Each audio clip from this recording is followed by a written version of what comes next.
ఇవి తోటలో అండి ఫ్రెష్ బెండకాయలు కడిగి కొంచెం ఆరబెట్టాను కట్ చేద్దామని.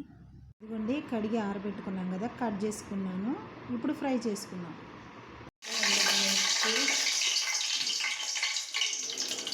ఆవాలు, ఆయిల్ బాగా వేస్తుంది, పచ్చిమిర్చి ఉల్లిపాయలు వేసి ఫ్రై చేసుకోవాలి. అన్నీ ఫ్రై అయ్యాక బెండకాయ ముక్కలు వేసుకోవాలి. ఒక్కోసారి తాలింపులో పల్లీలు కూడా వేసుకోవాలి, మన ఆప్షను, వేసుకోవచ్చు, ఎవరిష్టం వాళ్ళది. నేను ఒక్కోసారి చేస్తా, ఒక్కోసారి పల్లీలు వేయను. సిమ్లో పెట్టుకొని ఇలా స్లోగా వేయించుకోవాలి. పసుపు చూడండి ఫ్రెష్గా ఉంటాయి కాబట్టి ఇలా బంక బంక వచ్చేస్తుంది ఇలా, అందుకని మూత పెట్టుకోవద్దు. సిమ్లో పెట్టుకొని మూత లేకుండా ఫ్రై చేసుకోవాలి. పసుపు వేసుకొని తర్వాత తగినంత ఉప్పు.